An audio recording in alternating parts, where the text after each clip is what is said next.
Y ahora sí pasamos a la entrevista. Nos acompaña aquí la ministra del Trabajo, Leticia Teleguario, con quien vamos a platicar.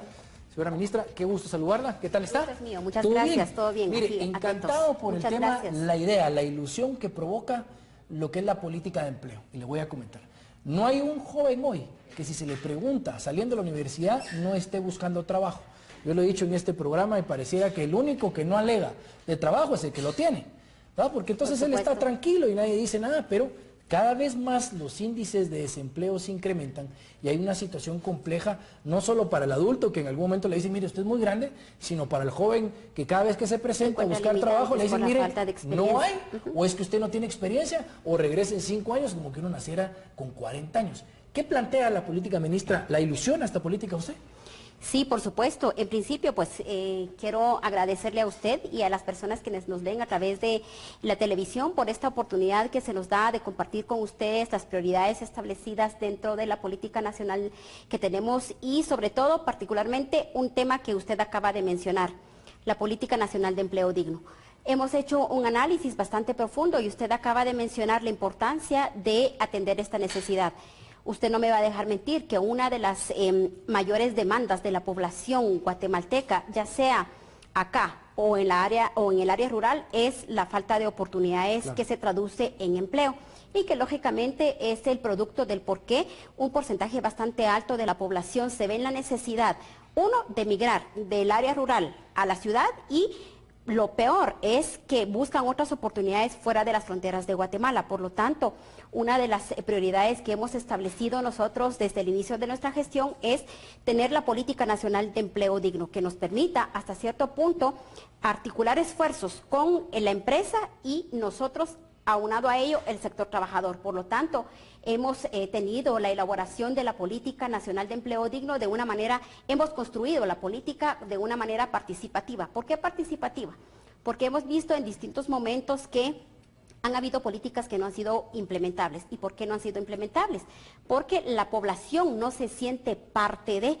Entonces, desde la concepción de nuestra política hubo la participación del sector empleador y del sector trabajador y paralelo a ello identificamos la problemática, pero al mismo tiempo la solución. Y en base a ello hemos establecido 4 ejes primordiales que entiendo en su momento voy a poder compartir con usted. Sí, y usted hace un buen argumento y le digo porque es que la mayoría de políticos, si no lo digo mal, muchos de ellos respaldan su trabajo con políticas públicas que son inviables, porque no tienen monto, no tienen metas, no tienen plazos. Entonces dicen, mire, aquí está, yo sí estoy trabajando y al final de cuentas no se pueden cumplir. Ahora, hay algo interesante, yo al final de cuentas me voy para atrás en esas campañas, ¿verdad, señora ministra? Donde habían candidatos que incluso ridículamente decían que ellos iban a promover 700,000 puestos de empleo y muchos de ellos todavía creen que, digamos, que el empleo en el país se va a solucionar desde, digamos, de crear empleos desde el Estado, que eso no tiene nada que ver. Ahora, ¿qué hacemos, ministra, cuando al final de cuentas esta responsabilidad cae sobre que haya un clima de negocios, digamos, a nivel empresarial muy bueno, que no esté paralizado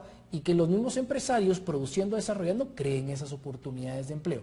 ¿Cree usted que la meta es viable en la medida de que un sector privado en algún momento puede tener un poco de parálisis ahora en el país? Sí, en efecto, como yo bien lo mencioné, la parte particular que tenemos nosotros acá en esta política es que la misma contó con la participación y el involucramiento del sector privado y de la representatividad de los trabajadores. Por lo tanto, tenemos ejes específicos como por ejemplo el eje número 1 que trata sobre el crecimiento económico, el 2 que trata sobre la importancia de invertir en el desarrollo del capital humano, el eje número 3 que trata sobre la certeza que las empresas tienen que tener para atraer mayor inversión y que lógicamente con mayor inversión, mayor fuentes de empleo y cómo transitar a la formalidad.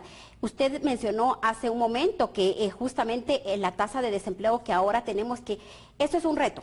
Pero el reto más grande que tenemos es cómo reducir los altos índices de informalidad que tenemos acá en el país, que actualmente es de 68% de la población está en la informalidad porque no encuentra una oportunidad digna de empleo. ¿Y esto qué es lo que sucede?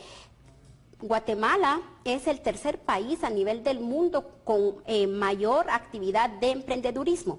Entonces, esta es otra estrategia que nosotros estamos trabajando y la importancia de esta Política Nacional de Empleo es que está concatenado con y articulado con otras políticas, por ejemplo, la política de competitividad, la política económica y sobre todo la articulación de esfuerzos con 4 carteras primordiales. Hablo de la importancia, por ejemplo, con el eje número 2, que se trata sobre la importancia de reformar el pensum académico que, por ejemplo, el Ministerio de Educación tiene en este momento. Gran parte de la preocupación que tenemos es justamente que año con año hay un aproximado de 200,000 jóvenes quienes se gradúan de un nivel medio. Pero ¿qué es lo que sucede? De este número, únicamente el 20% aproximadamente encuentra un empleo formal. ¿Qué pasa con ese gap que tenemos? Es el reto bastante grande que tenemos. Entonces, ¿cómo acortar la brecha entre la oferta y la demanda? Solo es a través de la capacitación técnica, por un lado, y por otro lado, una reforma al actual pensum que tenemos y que ya estamos trabajando con el Ministerio de Educación. El otro punto, que como usted bien sabe, la importancia sobre que el país cuente con una certeza que permita a que tengamos el crecimiento económico pertinente y que haya inversión, tanto nacional como internacional, pero que paralelo a ello hayan fuentes adecuadas de nuevos empleos. Eso es parte del reto, por lo tanto la articulación con el Ministerio de Economía, con la política de competitividad, sin dejar a un lado los programas sociales. Y no sabe lo que me alegra escucharla a usted decir eso. Yo le he dicho 1,000,000 de veces y dicen, está loco.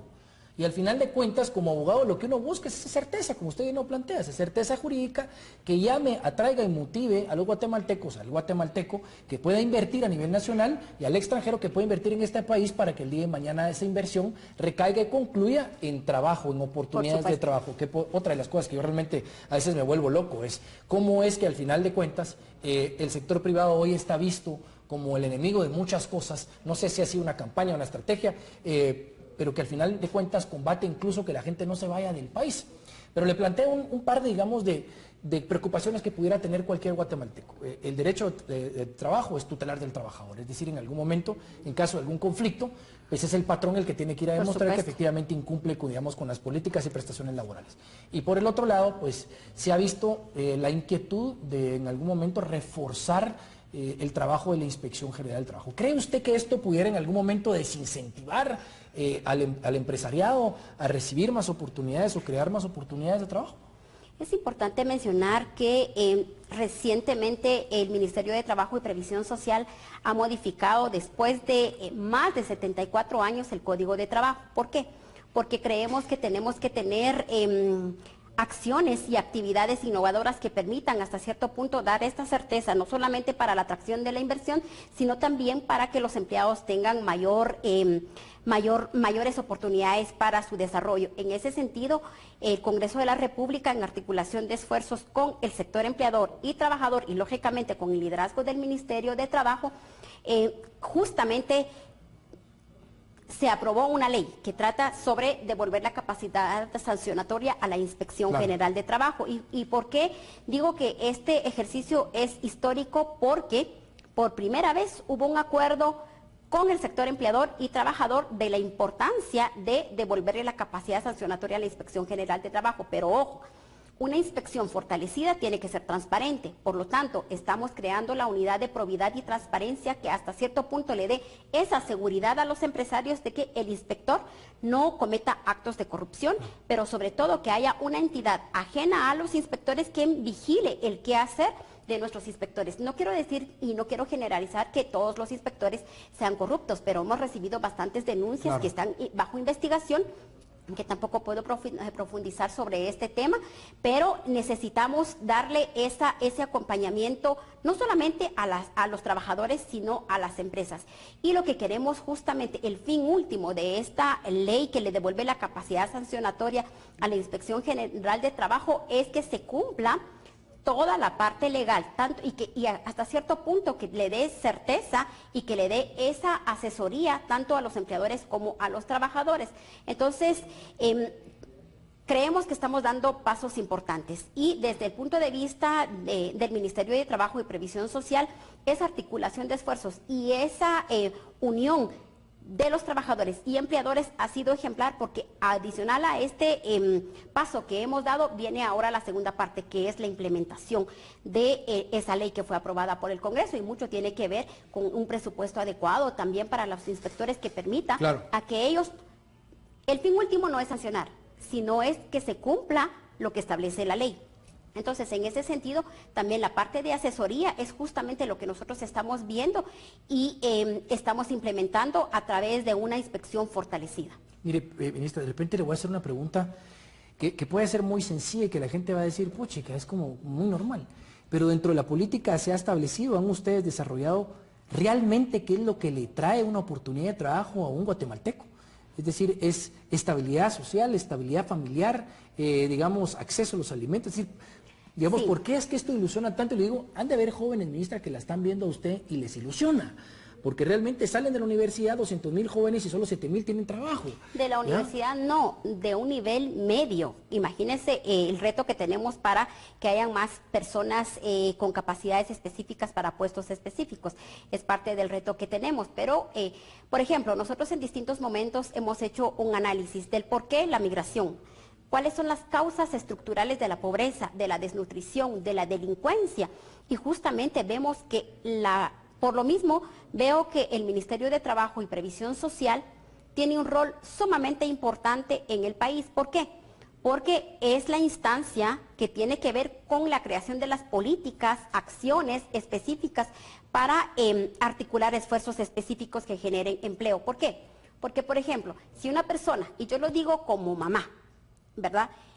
Si yo tengo la oportunidad de trabajar y cuento con un empleo y un salario justo, yo voy a ser mucho más productiva. Pero adicional a ello, con empleo podemos reducir, como lo dije hace un momento, la desnutrición, la pobreza, la delincuencia, la migración. ¿Por qué? Porque si tengo ingresos propios económicos, ¿qué es lo que facilita? Tengo acceso al servicio de salud, tengo acceso al servicio de educación, y con ello rompemos el círculo de la pobreza. He ahí la importancia del rol que juega el Ministerio de Trabajo en este proceso tan importante para el país, y que justamente es lo que necesitamos enfocar. Con un empleo podemos romper el círculo vicioso de la pobreza y generar desarrollo en el país. Ministra, tenemos un minuto.